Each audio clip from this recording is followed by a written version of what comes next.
Dans cette nouvelle leçon, on va voir quelles sont les différentes définitions du verbe écrire en français. Ça paraît simple comme ça, hein, écrire. Bon, ça c'est le sens propre, le premier sens du verbe écrire.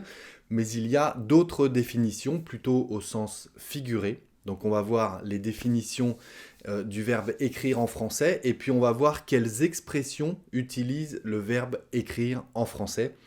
Parce que, vous le savez, autant les expressions que les sens figurés d'un verbe ou d'un mot, eh bien, il n'y a rien de mieux pour avoir l'air français en parlant. Alors, je vous demande de vous concentrer et on revient juste après ça.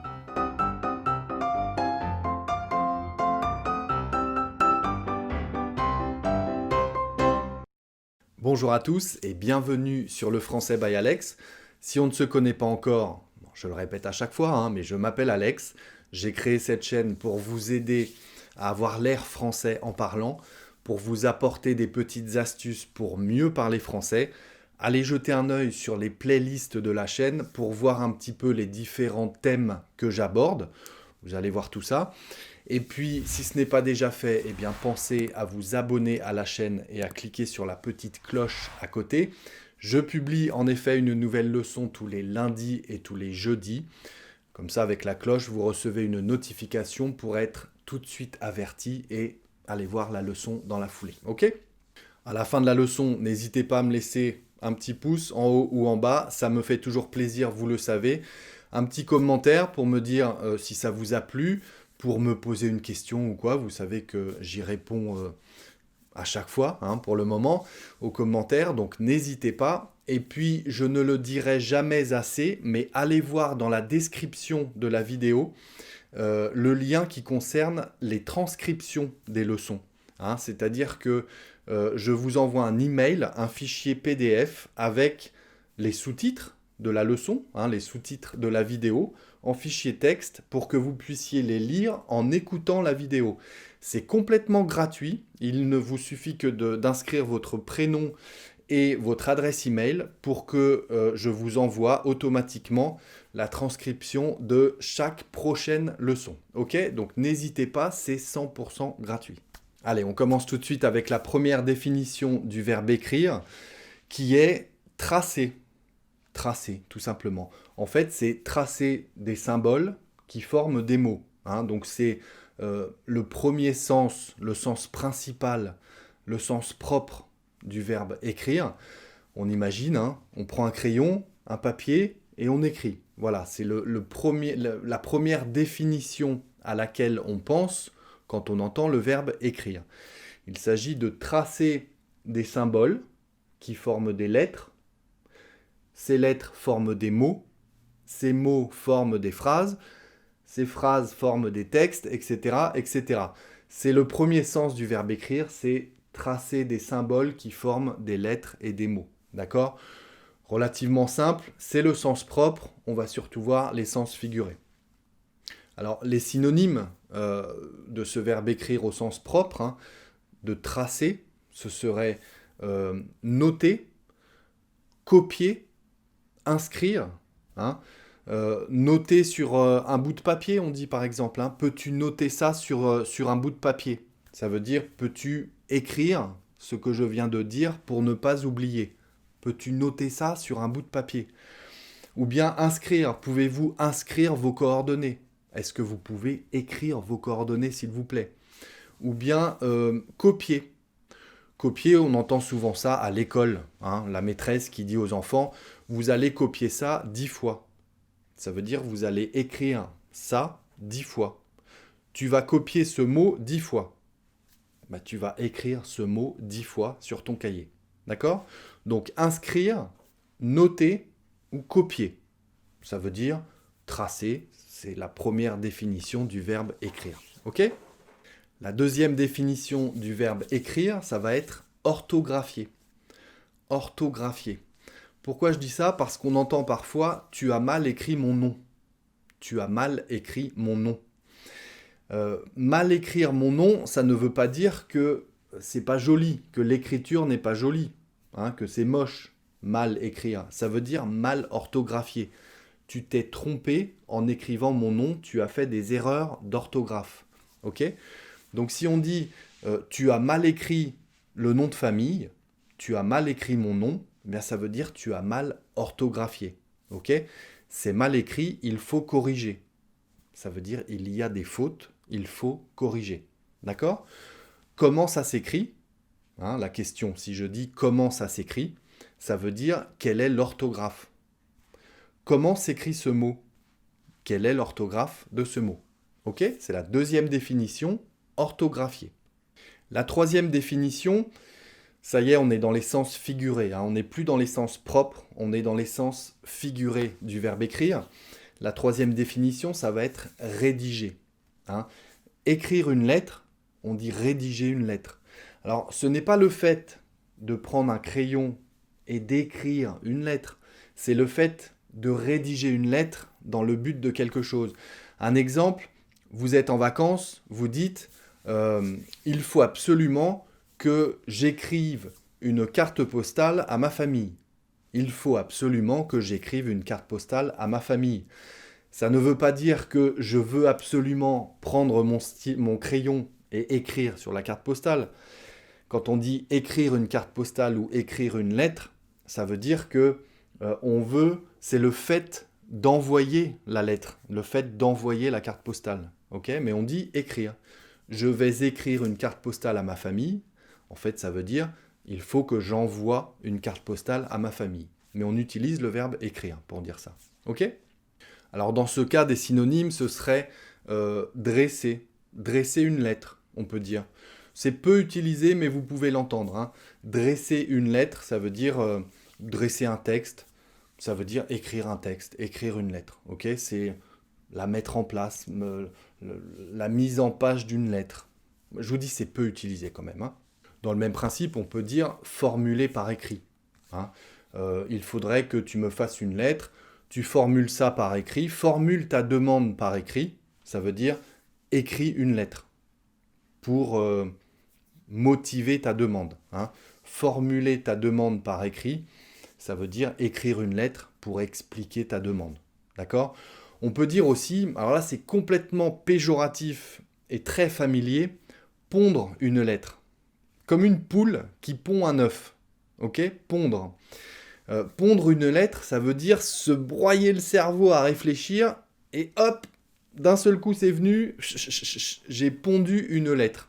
Ça veut dire j'ai beaucoup réfléchi et hop, j'ai pondu une lettre. Très péjoratif, très familier, à n'utiliser uniquement qu'avec la famille ou les amis. Hein. Oh là là, il m'a pondu un message, j'ai rien compris. Ça veut dire qu'il a sorti plein de phrases comme ça, un long message, hein, il m'a pondu quelque chose là, je ne sais pas d'où ça sort, je n'ai rien compris. Ok, donc pondre une lettre, pondre un message, pondre un écrit. Très familier, attention. Puisqu'on parlait d'écrire des cartes postales, des lettres, je suis obligé de faire la transition avec la description de cette leçon où vous allez voir mon lien vers la page Patreon, où je vous propose de vous envoyer une carte postale tous les mois. Allez voir sur ma page Patreon, ça peut être super sympa. Quel que soit l'endroit dans le monde où vous habitez, je vous propose une fois par mois de vous envoyer une carte postale, de vous écrire une carte postale. Il y a même des formules pour que je vous envoie un livre en plus tous les mois. Donc allez voir tout ça, c'est top. Moi je trouve en tout cas. Hein. Le quatrième sens du verbe écrire que je voudrais vous expliquer, c'est annoncer par un message, annoncer une nouvelle, annoncer par une lettre, hein, par un email, peu importe, mais c'est le fait d'annoncer quelque chose. Un exemple, je lui ai écrit que je serai en retard. Hein, vous avez rendez-vous avec quelqu'un, vous envoyez un SMS sur le téléphone pour dire que vous allez être en retard. Eh bien dans ces cas-là, on dit « je lui ai écrit que je serai en retard ». Je lui ai écrit que j'étais malade, par exemple. Hein. Je lui ai écrit. Ça peut être un email. Au travail, est-ce que tu as averti nos collègues de l'heure du rendez-vous, de l'heure de la réunion? Oui, je leur ai écrit un email, ils sont au courant. Ok, ça veut dire je leur ai envoyé un email pour leur annoncer l'heure de la réunion. Ok, je leur ai écrit un email. Donc dans ce cas, annoncer, hein, c'est la quatrième définition du verbe écrire. on dira j'ai écrit un message pour les prévenir. On utilise le verbe écrire. C'est pour faire une annonce. D'accord ? Le cinquième sens du verbe écrire, c'est cette notion de création, de créativité. Hein. C'est le verbe composer, qui est, selon moi, la cinquième définition du verbe écrire. Ça veut dire composer. On dit écrire une chanson, composer une chanson, écrire un livre. Hein. Ce n'est pas le fait, encore une fois, de prendre un crayon et un papier et d'écrire. C'est le fait de créer un livre, de produire un livre, de produire une chanson, peu importe.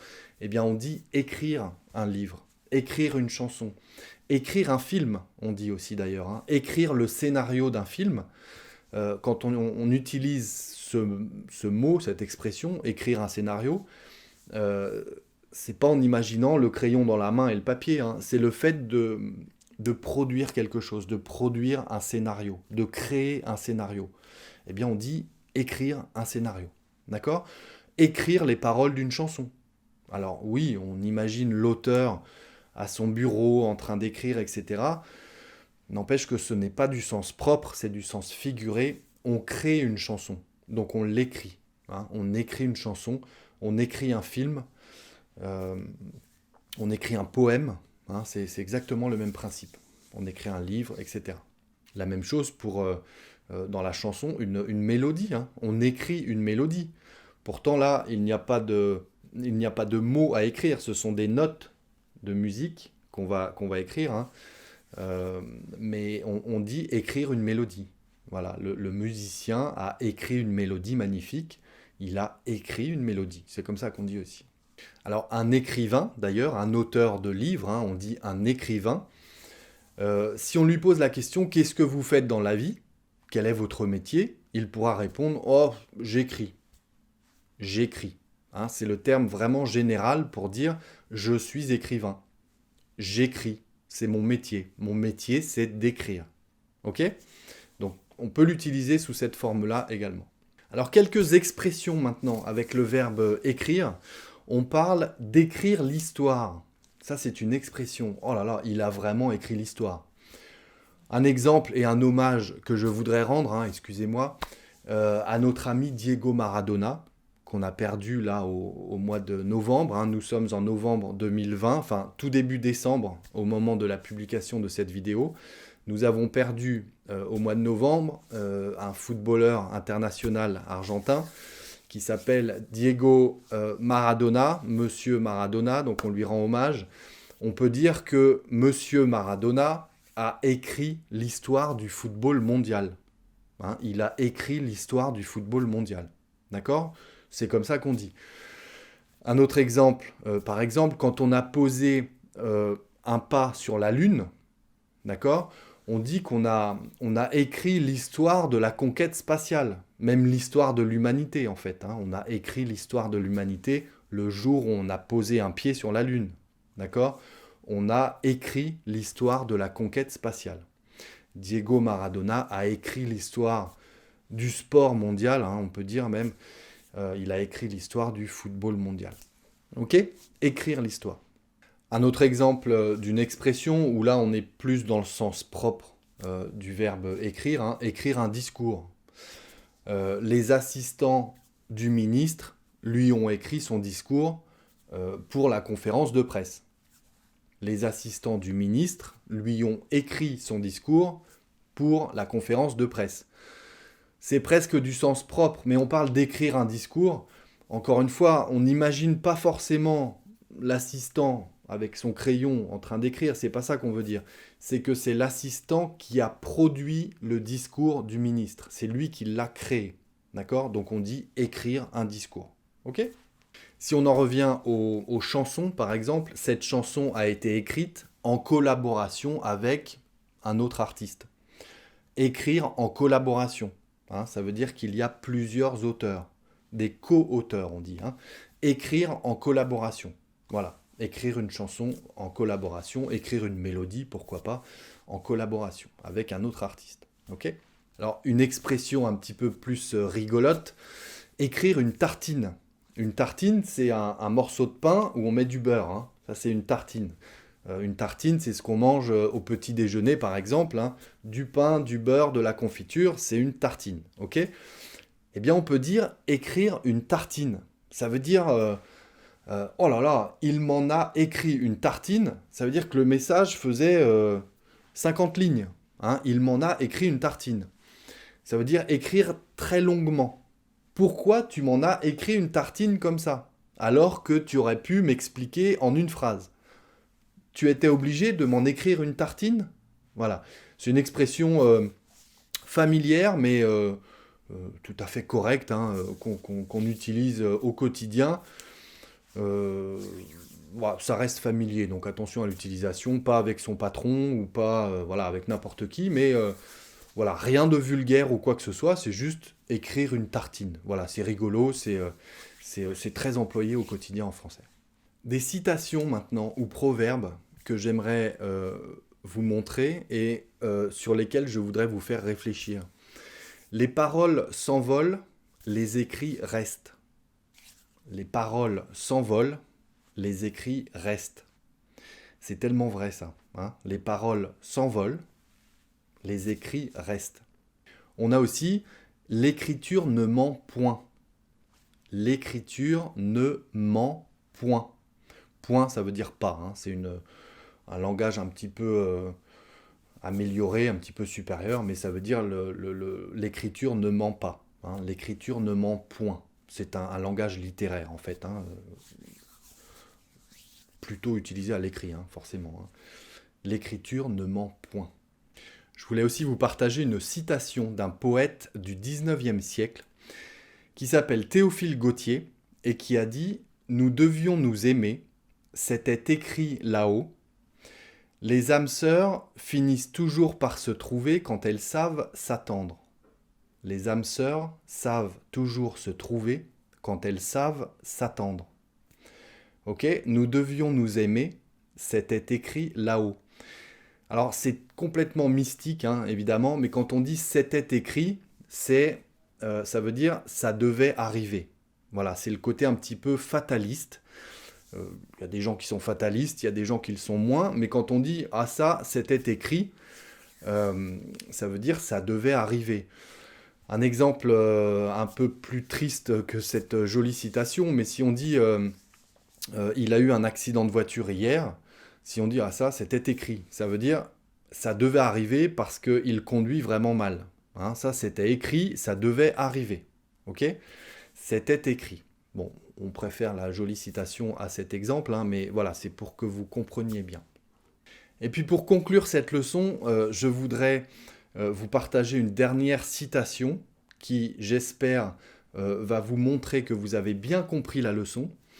C'est une citation de Jean-Louis Fèvre d'Arcier qui a dit « Dommage que pour écrire, il faille écrire. Dommage que pour écrire, il faille écrire. » Je vous laisse réfléchir à ça.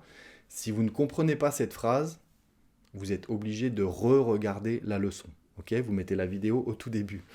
Dommage que pour écrire, il faille écrire. Ok? Allez, je vous laisse réfléchir à tout ça. Voilà les amis, c'est tout pour aujourd'hui. J'espère que vous en savez plus sur le verbe écrire et sur toutes les définitions au sens figuré qui existent avec ce verbe. Les expressions, eh bien surtout, hein, pratiquer, je vous le dis tout le temps, mais essayez de pratiquer avec votre entourage francophone. C'est comme ça qu'on apprend et c'est comme ça qu'on s'améliore, qu'on maîtrise le langage. Donc allez-y, pratiquez, pratiquez, pratiquez. Pensez à aller jeter un œil à mon compte Instagram, sur lequel vous trouverez tous les jours de nouvelles petites expressions du quotidien. Pensez à jeter un œil à ma page Patreon, ça je vous l'ai dit tout à l'heure, pour que je vous envoie, pour que je vous écrive des cartes postales et que je vous envoie des livres si vous le souhaitez. Et puis si ce n'est pas déjà fait, abonnez-vous à la chaîne, on clique sur la petite cloche, le petit commentaire pour me dire ce que vous n'avez pas compris ou me dire si ça vous a plu, ça me fait toujours un grand plaisir de vous lire, vous le savez. Et puis d'ici la prochaine leçon, je vous dis travaillez bien, restez concentrés, prenez soin de vous et à très bientôt sur le Français by Alex.